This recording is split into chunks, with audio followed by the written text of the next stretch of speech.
নমস্কার বন্ধুরা, অষ্টমী স্নানে আসলেই কি সনাতন ধর্মাবলম্বীদের পাপ মোচন হয় এই বিষয়ে আজকের ভিডিওতে বিস্তারিত জানব। সে পর্যন্ত অবশ্যই আমাদের সাথে থেকে ভিডিওর শেষ পর্যন্ত দেখবেন। তাহলে বন্ধুরা চলুন শুরু করা যাক আজকের এই ভিডিও। বাবা আপনি কই থেকে এসেছেন? ফুলেরঘাট থেকে এসেছেন নাকি কিশোরগঞ্জ? আচ্ছা ঠিক আছে। এগিয়ে চলেছি ব্রহ্মপুত্র নদীর দিকে, আর রাস্তার পাশেই দেখি ছোট ছোট খেলনা ঢোল নিয়ে বসে আছে দোকানদার। প্রতি বছর লক্ষ লক্ষ পুণ্যার্থী আসেন এই নদীতে স্নান করতে।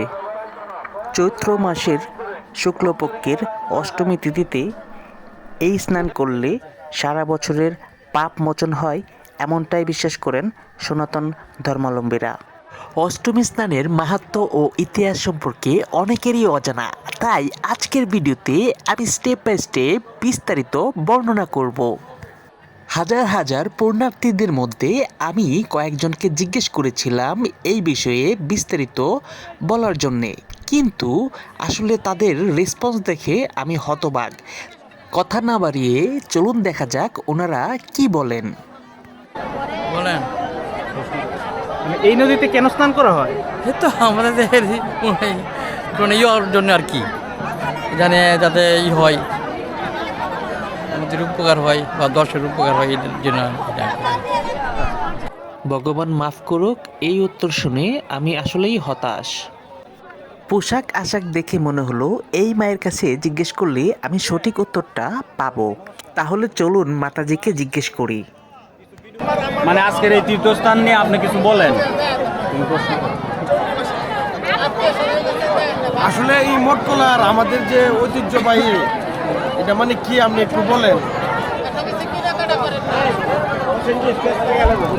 মাতাজির কাছ থেকে কোনো উত্তর পেলাম না।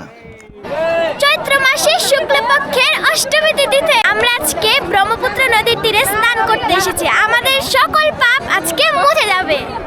এই পিচ্চির কাছ থেকে সুন্দর একটা বক্তব্য পেয়েছি। অষ্টমী স্নানের মানে দীর্ঘদিন যাবৎ অষ্টমী স্নান করে আসতেছে মুরব্বীরা, আমরা পূর্বপুরুষ থেকে এই বলে আমরা এখানে আইসা স্নান টান করি। আর ধর্মপরায়ণ মানুষ যারা আছেন তাদের জন্য এটা একটা বিশেষ দিন, কারণ আজকে অষ্টমীর স্নান। আর সকলে এখানে অনেকেই এসছে স্নানে। আর স্নান মূলত উদ্দেশ্য হচ্ছে এখানে আমরা ধর্মীয় যারা আছে, হিন্দু ধর্মের যারা আছে, এখানে আমরা বিশ্বাস করি যে স্নান করলে আমাদের পাপ মোচন হয় এবং মহামানব যারা আছে তাদের যেই জর্জরিত স্মৃতি রয়েছে সেই স্মৃতিকে উল্লেখ করে এই স্থানগুলো ধরা হয়। যেমন এটা একটা তীর্থস্নান, আমরা বর্তমানে আছি মঠকলা এবং ব্রহ্মপুত্র নদীর তীরে। সো এখানে একটু দেখাই যে অনেক প্রচুর মানুষের ভিড়। সো আমরা আসছি, আপনারাও আসবেন যাদের ভগবানের প্রতি বিশ্বাস আছে, আধ্যাত্মিক কিছু আপনারা বিশ্বাস করেন। সো ধন্যবাদ। এখন আমরা আছি মঠকলার ঐতিহ্যবাহী অষ্টমীর স্নানে, ঠিক আছে। এখানে মানুষ আসে মূলত স্নান করার জন্য, আর এটা অনেক পুরনো ইতিহাস আছে। এটা ব্রহ্মপুত্র নদের সাথে কানেক্টেড, তো তাই মানুষ ব্রহ্মপুত্রে না গিয়ে এখানেও স্নান করে। এটার জন্য মূলত এখানে এত মানুষ। আমি একটু দেখাই দিই।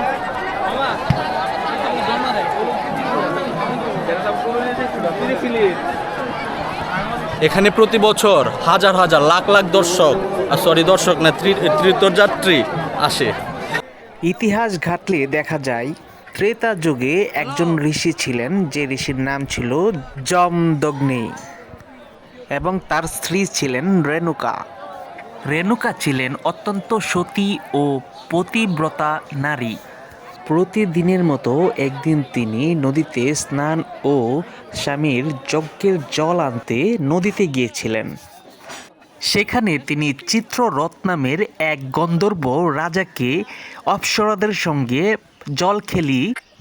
জল নিয়ে খেলা করতে দেখেন।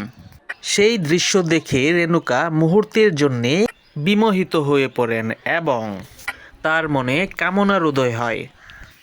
এই মানসিক বিচ্যুতির কারণে তার আধ্যাত্মিক শক্তি হ্রাস পায়। ফলে তিনি আশ্রমে ফিরতে দেরি করে ফেলেন, যার ফলে স্বামীর যজ্ঞের সময় পার হয়ে যায়। এমতো অবস্থায় ঋষির কাছে পৌঁছলে ঋষি অনেক রাগান্বিত হয়ে যায়। ঋষি তার দিব্য চক্ষু দ্বারা বিস্তারিত জানতে পারে।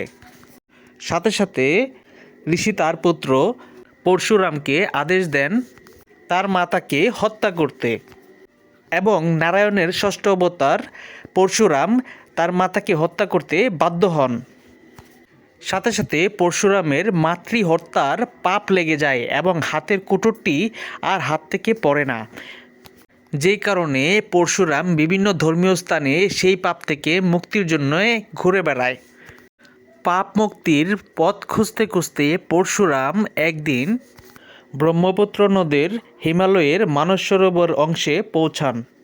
চৈত্র মাসের শুক্লপক্ষের অষ্টমী তিথিতে ব্রহ্মপুত্র নদে স্নান করার সাথে সাথে পরশুরামের হাত থেকে কুটুরটি পড়ে যায়। এরপরে পরশুরাম বুঝতে পারে ব্রহ্মপুত্র নদের এই তিথিতে স্নান করলে পুণ্য লাভ করা যায় এবং পাপ থেকে মুক্তি পাওয়া যায়। পরশুরাম হাতের কোটার দিয়ে পর্বত কেটে এই নদীকে সমতলে নিয়ে আসেন। এরপর থেকে এখন পর্যন্ত পাপ মুক্তির জন্যে সনাতনীরা এই তিথিতে স্নান করেন পাপ মুক্তির আশায়। ভিডিওতে কতটা স্পষ্টভাবে আপনাদের তথ্যগুলা শেয়ার করতে পেরেছি অবশ্যই কমেন্ট করে জানাবেন। ভিডিওটি যদি আপনাদের ভালো লেগে থাকে তাহলেও জানাবেন, আর যদি খারাপ লেগে থাকে তাহলেও জানাবেন। আজকের মতো ভিডিওটি এখানেই শেষ করছি। দেখা হবে নতুন কোনো ভিডিওতে। সে পর্যন্ত সবাই ভালো থাকবেন।